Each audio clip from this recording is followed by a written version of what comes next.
मेरठ में शहीद चंद्रशेखर आजाद के बलिदान दिवस पर सैकड़ों मजदूर व किसानों ने दी श्रद्धांजलि। मेरठ में शहीद शिरोमणि चंद्रशेखर आजाद के बलिदान दिवस के अवसर पर हिंद मजदूर किसान समिति के सैकड़ों मजदूर और किसान चौधरी चरण सिंह पार्क, कमिश्नरी चौराहा, मेरठ में एकत्रित हुए। कार्यक्रम में उपस्थित लोगों ने क्रांतिकारी आजाद को श्रद्धांजलि अर्पित करते हुए उनके आदर्शों को अपनाने का संकल्प लिया।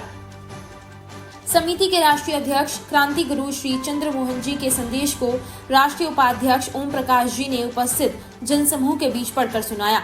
अपने संबोधन में उन्होंने कहा कि क्रांतिकारी हमारे लिए माता पिता से भी बढ़कर हैं, क्योंकि देश की स्वतंत्रता और सम्मान के लिए उन्होंने असहनीय कष्ट और यातनाएं झेली हैं।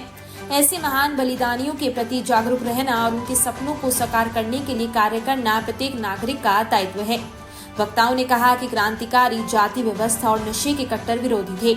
उनका सपना एक ऐसा भारत था जो जाति रहित, नशा मुक्त और पूर्णतः स्वतंत्र हो। उन्होंने इस बात पर भी जोर दिया कि देश में शिक्षा और स्वास्थ्य सभी के लिए समान रूप से उपलब्ध और निःशुल्क होनी चाहिए, क्योंकि यह प्रत्येक नागरिक का मौलिक अधिकार है। हिंद मजदूर किसान समिति में मैं एक जिम्मेदारी के पद पे हूँ। क्या प्रोग्राम रखा गया है? आज शहीद शिरोमणि चंद्रशेखर आजाद जी के बलिदान दिवस पर उनकी याद में ये कार्यक्रम श्रद्धांजलि सभा का किया गया है। उन्होंने देश को आजाद कराने के लिए अपने प्राणों की आहुति दी, अपनी इच्छाओं का त्याग किया, अपना एक सर्वोच्च बलिदान दे करके उन्होंने हमें आजादी दी। आज उनको श्रद्धांजलि सभा देने के लिए हमने ये कार्यक्रम रखा हुआ है।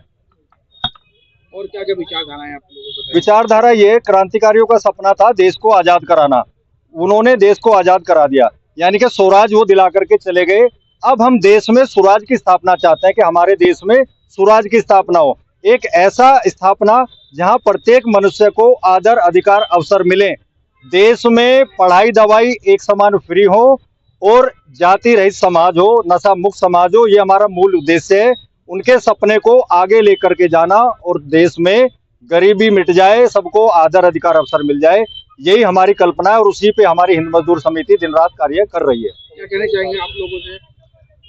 हम अपने देश को, अपने देशवासियों को, सबको एकजुट करना चाहते हैं ताकि हम मजबूती के साथ इस सनातन को आगे लेकर के जाएं और क्रांतिकारियों के सपने को हम पूरा कर सकें, ये हमारी सोच है।